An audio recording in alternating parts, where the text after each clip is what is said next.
The enemy attack came without warning, pinning down the entire SEAL team at the training range. "Give me your rifle," the quiet cleaning girl said to the wounded SEAL commander. "You can't be serious," he replied. "Trust me," she said.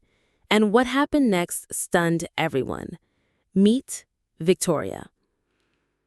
Ghost Chen, 26 years old, dark hair always pulled back in a simple ponytail, brown eyes that seemed to notice everything while revealing nothing. For 2 years, she had worked as a range maintenance specialist at Naval Amphibious Base Coronado, the home of SEAL team training. Every morning at 0500 hours, she arrived to clean the shooting ranges, replace targets, and maintain the equipment that America's elite warriors used to hone their deadly skills. To the SEALs who trained there daily, Victoria was practically invisible. She was just the cleaning girl who swept up their brass, patched bullet holes in target boards, and restocked ammunition. They barely acknowledged her presence, treating her like part of the furniture in their high-stakes world of advanced military training. But what none of them knew was that Victoria Chen carried the bloodline of one of the most legendary snipers in Army Special Forces history. Her grandfather, Master Sergeant David Elf Phantasma Chen, had been a Green Beret sniper in Vietnam, whose 134 confirmed kills made him a legend, whispered about in military circles for decades. Victoria's childhood had been spent on her grandfather's ranch in rural Montana, where he had taught her everything about precision shooting that the Army couldn't or wouldn't teach her. Every weekend of her youth had been dedicated to learning the art of the rifle, breath control, wind reading, ballistic calculations, and most importantly, the patience to wait for the perfect shot. "Little bird," her grandfather would tell her as they practiced at impossible ranges. "A true sniper is not someone who just shoots accurately. A true sniper is someone who can remain invisible, think like the enemy, and strike when they least expect it. The rifle is just a tool. Your mind is the real weapon." David Chen had been forced to retire from Special Forces after taking shrapnel in his shooting arm during a classified mission in Cambodia. But his knowledge and skills lived on through the granddaughter he trained in secret, knowing that the military establishment would never give a woman the opportunity to use abilities that most men couldn't achieve. Victoria's training had been far more comprehensive than standard military sniper schools provided. Her grandfather had taught her advanced fieldcraft techniques that weren't in any manual, how to read atmospheric conditions that most shooters couldn't detect, how to calculate bullet trajectories through multiple environmental variables, and how to remain motionless while tracking targets through dense vegetation. During her teenage years, Victoria had consistently outshot adult hunters and competitive marksmen who couldn't understand how a young woman could achieve accuracy that eluded experienced shooters. Her grandfather had entered her in civilian marksmanship competitions where she competed under an assumed name, winning championships that would have attracted military attention if anyone had known her real identity. At 18, Victoria had scored perfect marks on every shooting test the military administered, but bureaucratic obstacles and institutional bias had prevented her from accessing the sniper training she deserved. Male recruiters had suggested more appropriate military occupational specialties, assuming that her interest in precision shooting was a temporary phase rather than a calling that defined her entire life. Victoria had tried to enlist as an Army sniper after graduating from Montana State University with a degree in ballistics and mechanical engineering. Her test scores were perfect, her marksmanship evaluations broke records, and her understanding of advanced shooting techniques impressed even veteran instructors. But bureaucratic barriers and institutional bias had relegated her to support roles rather than the combat positions her abilities deserved. The discrimination hadn't been overt, but it had been persistent. Training opportunities that should have gone to the most qualified candidates were consistently awarded to men who scored lower on every measurable criterion. Victoria's innovations in ballistic calculation and environmental assessment were studied and implemented, but the credit went to male instructors who had the institutional credibility to present her work as their own. So she had taken the job at Coronado, reasoning that being around elite military training was better than being completely shut out of the world she belonged in. For 2 years, she had watched SEALs practice the same techniques her grandfather had taught her, knowing she could outshoot most of them, but having no way to prove it. During her time at Coronado, Victoria had used her access to study every aspect of the training programs that she was excluded from participating in. She memorized tactical procedures, analyzed shooting techniques, and identified weaknesses in conventional training methods that her grandfather's unconventional approach could address. Her colleagues in range maintenance had no idea that she spent her off-duty hours practicing advanced shooting techniques at remote locations throughout Southern California.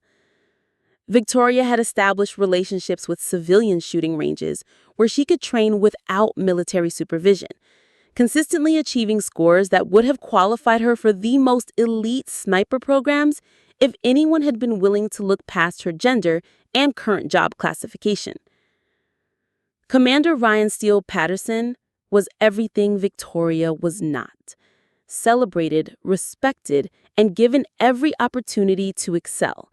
At 38 years old, he led SEAL Team 5 with a reputation built on 16 years of successful operations in the world's most dangerous environments. Patterson commanded respect through demonstrated competence and natural leadership, earning the loyalty of men who followed him into situations where lesser warriors would falter. Patterson had built his career during an era when special operations units were exclusively male domains. His experience and tactical expertise were unquestionable, but his worldview had been shaped by decades of working in environments where women were support personnel rather than combat assets. This wasn't malicious sexism. It was institutional blindness that prevented him from recognizing capabilities that didn't fit established patterns. Patterson knew Victoria existed. She maintained the ranges where his team trained, but to him she was just efficient support personnel. Professional, reliable, but not someone whose tactical input would be valued in a community where combat experience was the only currency that mattered. He had never bothered to learn her background, her qualifications, or her potential contributions beyond her assigned duties. The relationship between Patterson and Victoria exemplified the broader challenge of institutional change in military culture. He respected competence and dedication, but his definition of both was limited by experiences that hadn't included working with women in combat roles. Victoria represented capabilities that he couldn't recognize because he had never been trained to look for them. The training exercise that changed everything had been designed as advanced urban warfare preparation. Patterson's team was conducting close-quarters battle drills and precision shooting exercises when the peaceful morning at Coronado was shattered by an attack that no one had anticipated. The exercise had been planned as part of pre-deployment training for an upcoming mission in the Middle East. Patterson's team was scheduled to deploy within 6 weeks, and this training cycle was designed to ensure they were prepared for the complex urban environments where they would be operating. The irony that they were attacked during training for overseas operations was lost on no one who survived the engagement. At 8:47 hours, mortar rounds began falling on the base with devastating accuracy. The first explosion struck the main administration building, sending smoke and debris across the training areas. Within seconds, small arms fire erupted from multiple directions as enemy infiltrators engaged security forces throughout the facility. "Contact! Contact!" Patterson's radio crackled with reports from across the base. "Multiple hostiles have penetrated the perimeter. All training exercises are suspended. This is not a drill." The attack had been planned with military precision, suggesting that enemy forces had conducted extensive reconnaissance of the base layout and training schedules. The timing coincided with a shift change in security personnel, and the attackers had positioned themselves to exploit blind spots in the base's defensive coverage. Victoria had been replacing targets at the 800-meter range when the attack began. The first mortar explosion knocked her to the ground, showering her with dirt and concrete fragments. As she struggled to her feet, she could see muzzle flashes from enemy positions that had been established on the hills overlooking the base. Her first instinct wasn't to seek shelter like other non-combatants. Instead, Victoria's training kicked in as she automatically began conducting tactical assessment of the enemy positions, identifying firing angles, estimating distances, and calculating the resources that would be needed to neutralize the threats she could observe. Patterson's team was trapped in the open, caught between the range facilities and enemy positions that commanded high ground on three sides. The SEALs were using whatever cover they could find: concrete barriers, equipment sheds, abandoned vehicles, but they were pinned down by coordinated fire from enemies who had clearly planned this attack in detail. "Steele, this is base command." Patterson's radio squawked with urgent instructions. "Enemy forces have breached perimeter security in multiple locations. Estimate 12 to 15 hostiles with crew-served weapons and sniper support. QRF is en route, but ETA is 15 minutes. 15 minutes might as well have been 15 hours. Patterson could see his team's tactical situation deteriorating by the minute. They were taking accurate fire from enemy snipers who had positioned themselves with perfect fields of fire across the training ranges. 2 of his men were already wounded, and their ammunition was being depleted by the defensive fire they were forced to maintain. Petty Officer Williams, Patterson's designated marksman, had taken a bullet through his shoulder and was losing blood rapidly. Petty Officer Thompson, the team's communication specialist, had suffered shrapnel wounds to his legs and was unable to move effectively. The rest of the team was pinned down by enemy fire that was becoming more accurate as the attackers adjusted their positions. That's when Patterson noticed something that made him question everything he thought he knew about the woman who cleaned their ranges. While his elite warriors were pinned down by enemy fire, Victoria Chen was moving through the chaos with purpose and confidence that seemed completely out of place for civilian support personnel. She wasn't running for shelter like other non-combatants. Instead, Victoria's training kicked in as she automatically began conducting tactical assessment of the enemy positions, identifying firing angles, estimating distances, and calculating the resources that would be needed to neutralize the threats she could observe. "What the hell is she doing?" muttered Petty Officer Williams, Patterson's wounded sniper, who was bleeding heavily behind a concrete barrier. Victoria reached the storage area and emerged with the Mark 11 sniper rifle, the same weapon system that Williams had been using before he was wounded. But instead of running toward the SEALs for protection, she was moving toward an observation tower that would give her elevated position over the entire engagement area. Patterson made a decision that his tactical training said was insane. He was going to find out what the cleaning girl thought she could accomplish with a sniper rifle. "Chen," he called out as enemy bullets sparked off the concrete near his position. "What do you think you're doing?" Victoria looked at him with eyes that showed no fear, only cold calculation. "Commander, I can eliminate the enemy sniper positions from the tower. I need your spotting scope and radio frequency." Patterson stared at her as if she had just claimed she could fly. "You're civilian personnel. You can't—" "Sir, your sniper is wounded, your team is pinned down, and backup is 15 minutes. Either you can let me help, or you can watch your men die while we wait for the cavalry." The matter-of-fact way she delivered this assessment, combined with the tactical awareness she was demonstrating, made Patterson reconsider everything he thought he knew about Victoria Chen. The woman who had been invisible for 2 years was suddenly the only person on the range who seemed to have a plan. Enemy fire intensified, forcing Patterson to duck as bullets shattered the concrete above his head. When he looked up, Victoria was already moving toward the tower with the Mark 11. Her movement so fluid and tactically sound that she looked like she belonged in combat gear rather than maintenance coveralls. "Williams," Patterson called to his wounded sniper, "give her your spotting scope and radio headset." "Sir, she's not qualified." "Williams, I don't care if she's qualified. I care if she can shoot. Look around. We're about to be overrun by hostiles who know exactly where we are. If she thinks she can help, I'm willing to let her try." Patterson made the hardest decision of his command career. He was going to trust the cleaning girl with the lives of his entire team.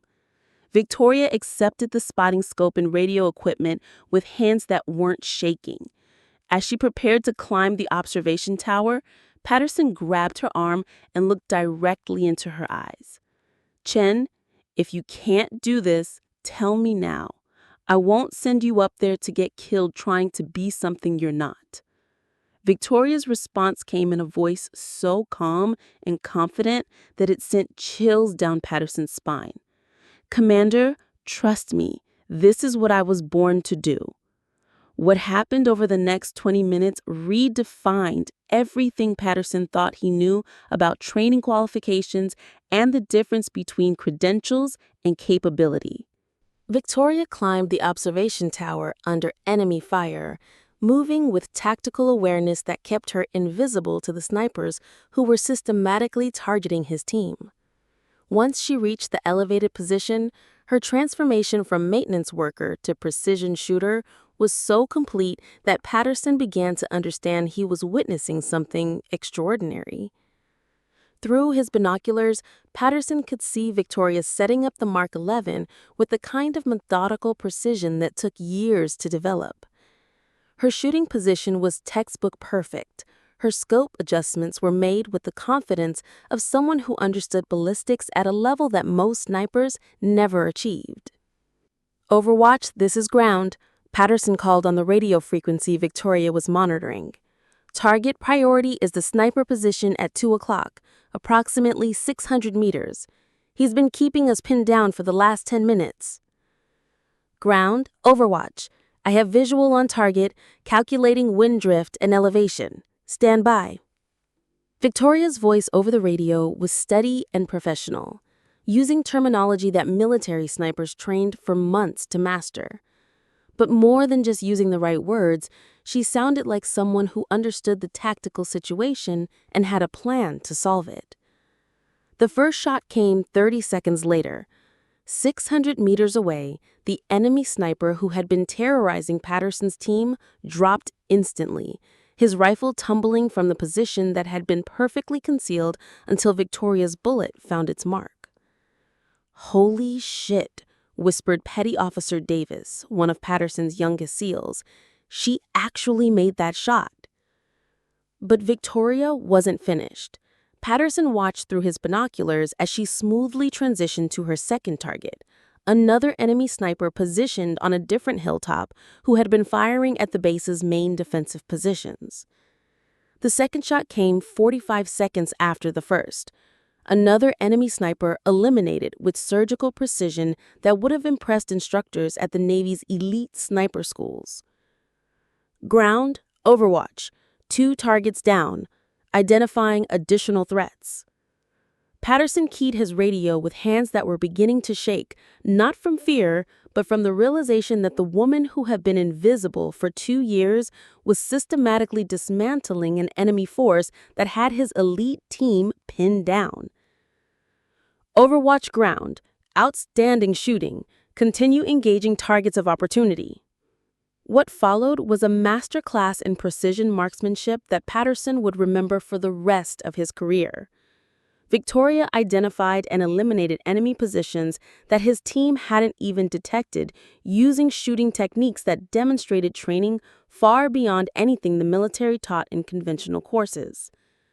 Her third target was an enemy machine gunner who had been suppressing the base's main entrance, preventing reinforcements from reaching the training area.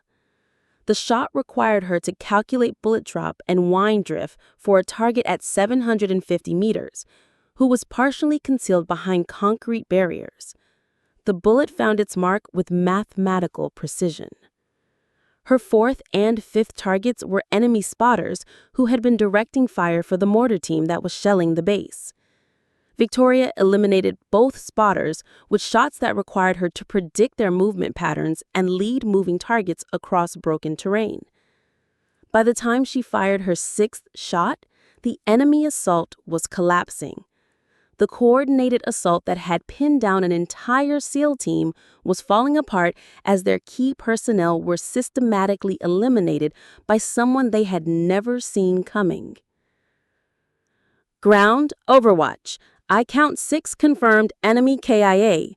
Remaining hostiles appear to be withdrawing to the northeast. Recommend pursuit if you have available assets. Patterson stared up at the observation tower where Victoria was calmly conducting post-engagement procedures, securing her weapon and preparing to climb down. The woman who cleaned their targets had just conducted a precision shooting exhibition that saved his entire team. When Victoria reached the bottom of the tower, Patterson was waiting for her with his entire team. The SEALs, who had barely acknowledged her existence for 2 years, were now looking at her with expressions that mixed amazement, respect, and confusion. "Chen," Patterson said quietly, "I need you to explain to me what just happened." Victoria handed him the Mark 11 rifle and removed the radio headset, her demeanor returning to the quiet professionalism that had made her invisible for so long. "Sir, I just did what needed to be done." "No," Patterson replied firmly. "What you just did was conduct precision shooting that most military snipers couldn't achieve. Where did you learn to shoot like that?" Victoria looked at the SEAL commander who had spent 2 years treating her like furniture. Then at his team members who were alive because of skills they never knew she possessed. "My grandfather, Master Sergeant David Chen, Army Special Forces sniper, Vietnam. He taught me everything the military wouldn't." The silence that followed lasted almost a minute as Patterson processed what he had just learned. The woman who had been cleaning their ranges was the granddaughter of one of the most legendary snipers in Special Forces history, trained from childhood in techniques that exceeded anything his team had ever encountered. "Chen," Patterson said finally, "why didn't you ever tell us you could shoot?" Victoria's response carried 2 years of frustration and invisible expertise. "Sir, when would I have told you? You never asked.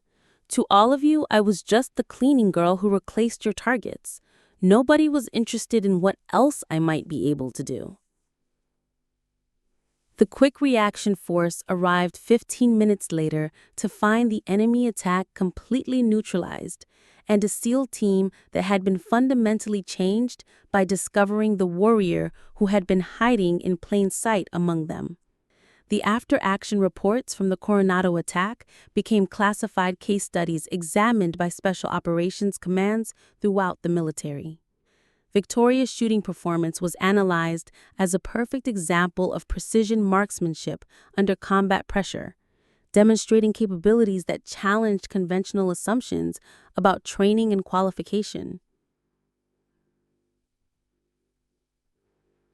Patterson's recommendation for Victoria's immediate commissioning as a Navy officer was fast-tracked through channels that normally took months to navigate. Her performance had been so exceptional that senior commanders wanted to understand how someone with her capabilities had been overlooked by the military's talent identification systems. 6 months later, Victoria Chen was offered direct commission as a Navy officer and assignment to the military's most elite sniper programs. But more importantly, she never again had to prove that she belonged in the community of warriors who had finally learned to see her.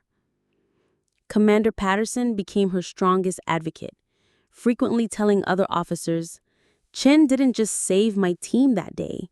She taught us that the most dangerous assumption we can make is thinking we know everything about the people around us."